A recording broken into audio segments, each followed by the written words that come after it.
মনে করে যে আমি তো মারা গিয়েছি, আমি মরে পচে গলে যাব, মাটির সাথে মিশে যাব, উপস্থিত হব না,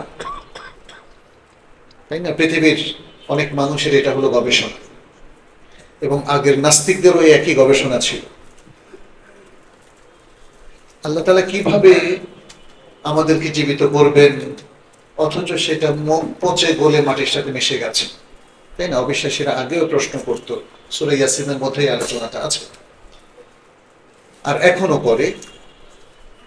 মানুষ মনে করে যে মানুষ মারা যাওয়ার পরে সব এরপর নাই হয়ে যায়, এজন্য একদল মানুষ মানুষকে পোড়ায় ফেলে, আর আরেক দল মানুষ কবরস্থ করে, কিন্তু তারপরেও তারা হয়তো বিশ্বাস করে না যে মানুষকে পুনরুত্থিত করা হবে।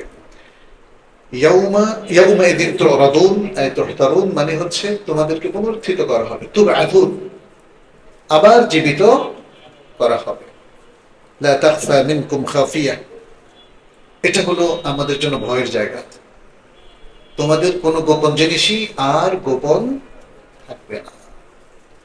এটা কঠিন একটা মেসেজ, কিন্তু অনেক কিছু গোপন করা হচ্ছে এখন, তাই না? কিন্তু কোনো গোপনীয় জিনিসই গোপন থাকবে না।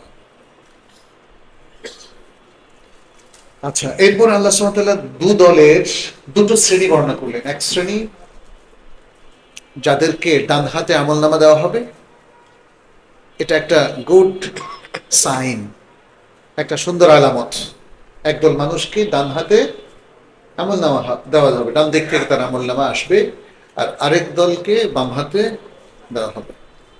তাহলে আল্লাহর কাছেও ডানপন্থী বামপন্থী আছে আছে বলছেন ফাআম্মা মান উতিয়া কিতাবাহু বিয়ামিনিহি, অতঃপর যার আমলনামা ডান হাতে, তার ডান হাতে দেওয়া হবে, ফায়াকুলু, সে বলবে, কারণ সে তখনই টের পেয়ে যাবে তো ভালো কিছু আমার জন্য অপেক্ষা করছে, তখন সে বলবে ফায়াকুলু হ্যাঁ উমুকরাউ কিতাবিয়া, এই নাও আমার আমলনামা পড়ে দেখো কি আছে, তাই না? সেই সাহস ইনাদেরই থাকবে যারা বুঝতে পারবে যে তাদের আমলনামায় ভালো কিছু আছে।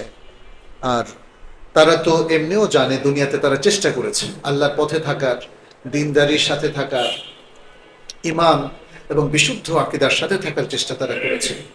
তারা আল্লাহর ইবাদত সঠিকভাবে করার চেষ্টা করেছে, এবং তার দুনিয়ার সব কাজ যেন ইবাদতে পরিণত হয় সেই চেষ্টা করেছে।